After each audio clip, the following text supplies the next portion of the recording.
조갑제 TV 시청자 여러분 안녕하십니까. 2022년 5월 18일 정오입니다. 윤석열 정부가 정식으로 출범한 지 이제 일주일입니다. 일주일 사이에 가장 큰 변화는 안보, 외교, 국방 분야입니다. 그동안에 문재인 정권이 노골적으로 친중, 친북 정책을 펴면서 한미일 동맹을 고의적으로 약화시켰습니다. 그것을 복원하는 과정에 이제 진입을 했다는 것을 보여주는 또 중요한 결정 하나가 나왔습니다. 정부는 미국이 추진하는 인도 태평양 경제 프레임워크 IPEF 인도 태평양 경제 프레임워크에 이 창립 멤버로 참여한다는 방침을 확정했다고 합니다. 윤석열 대통령은 오는 21일 조 바이든 미국 대통령과의 정상회담에서 인도 태평양 경제 프레임워크에 가입하는 것을 공식적으로 공동 발표한다고 합니다. 바이든 대통령은 한국 방문을 마치고 일본을 방문해서 오는 24일 IPEF 인도 태평양 경제 프레임워크 출범을 위한 첫 정상회담을 갖는데 윤석열 대통령은 이 회의에 화상으로 참석할 것으로 보입니다. 외교 소식통은 한국 기업이 글로벌 공급망, 디지털 무역 등 분야에서 유리한 입지를 차지하기 위하여는 이 IPEF에 창립 멤버로 가입하기로 최근 확정했다면서 한미 정상회담 때 양국 정상이 한국의 IPEF 가입을 공식화할 것이라고 전했습니다. 윤 대통령은 지난 16일 국회 연설에서도 바이든 대통령과 IPEF를 통한 글로벌 공급망 협력 강화 방안을 논의하겠다고 밝힌 바 있습니다. 그런데 윤 대통령의 이런 언급은 양국 간의 실무 협의를 통해 IPEF 가입을 확정한 이후에 나온 것입니다. 그런데 박진 외교부 장관은 국회 외교통일위원회에서 IPEF 가입을 긍정적으로 검토하고 있다고 이미 밝힌 바 있었습니다. IPEF는 미국이 글로벌 공급망과 인프라, 디지털 경제, 신재생 에너지 등 분야에서 중국 의존도를 낮추기 위해서 아태 지역의 동맹 파트너들을 규합해 구축하려는 반중 성격이 강한 경제 연대 조직입니다. 이 IPEF에는 한국을 비롯해 일본, 인도, 호주, 뉴질랜드, 싱가포르, 필리핀 등이 참여할 전망입니다. 외교 소식통은 아세안 국가 중에서 말레이시아도 참여 쪽으로 기울었고 태국, 인도네시아, 베트남은 고심 중인 상황이라고 했습니다.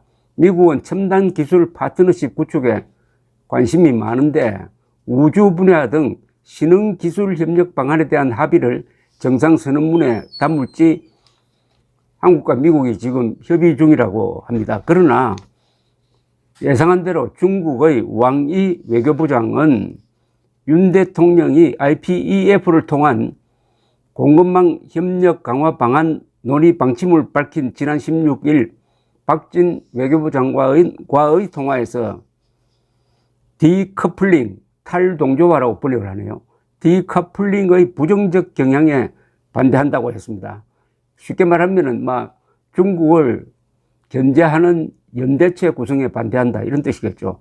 미국 주도 글로벌 공급망 구축 참여에 반대 입장을 밝힌 것인데 정부 관계자는 한국의 IPEF 참여는 국익 차원의 결정으로서 중국 봉쇄 목적이 아니라고 했습니다. 지금 일본도 그렇고 한국도 그렇고 동남아시아는 더 그렇고 해서 크게 보면은 거대한 중국 시장의 힘에 빨려 들어가는 모습을 보이고 있습니다. 그리해서 중국의 경제적 의존도가 강해지니까 한국의 경우에는 한미 군사동맹이 약화되는 그런 현상을 보이고 있습니다. 문재인 정권은 노골적으로 중국이 미국보다도 경제적으로는 더 중요한 나라다. 그러니까 한미 동맹을 상당 부분 희생시키거나 양보할 수밖에 없다. 이런 노선을 취해 왔습니다. 그리고 이번 우크라이나 사태가 났을 때 보니까 러시아의 석유 가스에 의존하는 유럽 국가들이 아주 약한 모습을 보였습니다. 지금도 러시아에 대한 제재를 하는 데 있어서 아직 통일 전선이 형성되지 않고 있습니다. 이 석유 수입을 금지시켜야 되는데 거기에도 불만인 나라가 많고, 또 러시아 가스를 수입 안 하는 것이 가장 유효한 이 압박 수단인데도 불구하고 러시아 가스의 의존도가 가장 높은 이 독일이 움직이지 않고 있습니다. 그런 현상은 중국에 오면은 더 강해집니다. 러시아와 중국은 경제가 비교도 아닐 정도입니다. 그래서 미국으로서는 어떻게 하든지 동북아시아와 동남아시아에 있는 이 나라들이 중국의 경제력에 끌려가지 않도록 하기 위해서 일종의 경제동맹체입니다, 이거. 경제동맹체를 만들 것이냐 고민하던 끝에 바로, 이런 인도태평양 경제 프레임워크라는 아이디어를 가져왔고, 이걸 놓고 윤석열 대통령과 이제 회담을 하게 되고, 윤석열 대통령이 처음부터 창립 멤버로 들어가겠다. 이게 아주 중요하죠. 어떤 조직에 있어서는 창립 멤버가 발언권이 강해집니다. 그 뒤에 영향력이 강해집니다. 이 쿼드에 우리가 창립 멤버로 들어가지 못해가지고 지금 좀 빙빙 변두리를 돌고 있는 것과 견주어 보면은 윤석열 대통령의 이 반중이라고는 볼 수 없지만은 하여튼 중국을 견제하는 목적이 강한 인도태평양 경제 프레임워크 IPEF의 창립 멤버로 들어가겠다고 한 것은 중요한 외교적 업적이 될 것이고, 비로소 대한민국의 진로가 정상화되는 것을 구체적으로 보여주고 있습니다. 지난 5년 동안 문재인 정권은 대한민국의 성공을 보장했던 해양 문화권 전략, 해양 문화권 전략, 특히 한미일 동맹을 훼손하고 대륙 세력, 중국, 북한, 러시아에 다가가는 그런 모습을 보이다가 미국으로부터 당신들이 정말 우리 동맹국 맞나? 예스퍼 국방장관의 회고록에 따르면은 미국은 문재인의 이런 기회주의적인 태도에 는더리가 났다, 진저리가 났다 하는 표현까지 했습니다.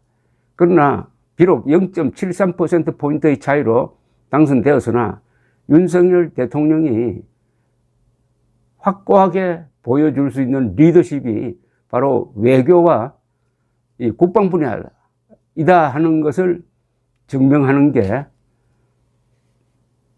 인도태평양 경제 프레임워크 가입 결단이라고 생각하면서 이게 바로 정권 교체를 한 보람이 아니겠느냐 하는 쾌감을 느낍니다. 감사합니다.